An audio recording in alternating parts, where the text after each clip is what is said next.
አስደሳች ዜና በሳውዲ አረቢያ እንግዲህ የተሰማ። ይሄን ቪዲዮ ሁላችሁም ላይክ፣ ሼር፣ ሰብስክራይብ ማድረግ እንዳትረሱ። ዜና ከሳውዲ አረቢያ 2136 ኢትዮጵያውያን ተመለሱ።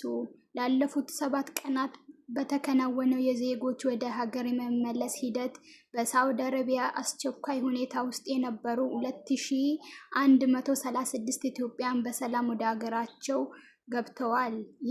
ይህን መመለስ የማድረግ ስርዓት በ10 ዙር በረራዎች የተፈጸመ ሲሆን ከተመላሾቹ መካከል 1306 ወንዶች ሲሆኑ 749 ደግሞ ሴቶች ናቸው። 81 ህጻናት፣ 356 ደግሞ እድሜያቸው አስቡ ከ18 ዓመት በታች የሆኑ ታዳጊዎች ይገኛሉ።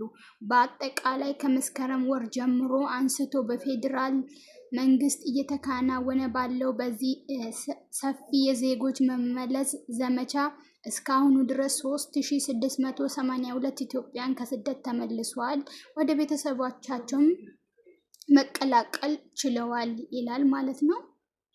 ደስ ይላል። አልሐምዱሊላህ ረቢል ዓለሚን። ግን ከ18 ዓመት በታች ስደት አስባችሁታል?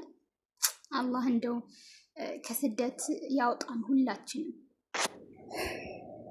አሰላሙ አለይኩም ወራህመቱላሂ ወበረካቱ። እንደውም ክርስቲያን ወገኖቼ ሰላም ብያለሁ። ለከዲው ጅማቲው በአዲስ የሆናችሁ ላይክ፣ ሼር፣ ሰብስክራይብ ማድረግ እንዳትረሱ። ሌላው የምነግራችሁ አሪፍ ዜና ደግሞ ያው እንግዲህ ኢቃማ ለ6 ወራት ተሰጥቶን ነበረ። ያው ቀነ ገደቡ እንግዲህ ሊጠናቀቅ ጥቂት ቀን ነው የቀረው ማለት ነው።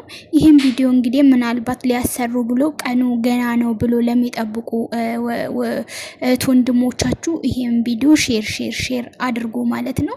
ምናልባት እናንተ ባትፈልጉ ራሱ እነሱ ሊፈልጉ ስለሚችሉ ማለት ነውና ያው እንግዲህ እንደተለመደው 1 ወር ከገደቡ ላይ ኢቃማ ያላሳደሱ ሰዎች እንዲያሳድሱ ተብሎ ተጨምሮበት ነበረ።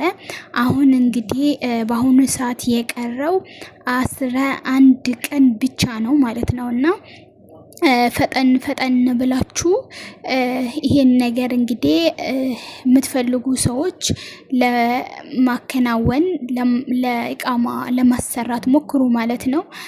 አንድ ደግሞ ኢቃማ ታጠቅ ባለፈው ሲናገር የሰማው ብር የሌላችሁ ደግሞ የኢቃማ ተናዙል የስም ተናዙል ብቻ 2000 ሪያል ከፍላችሁ ሌላውን ደግሞ በአመትም 2 አመትም ማሳደስ ትችላላችሁ። ብር ሲኖራችሁ ግን ስም አስቀይራችሁ ፋይሉን ከፍታችሁ ማስቀመጥ ትችላላችሁ ብር ከሌላችሁ ብለዋል።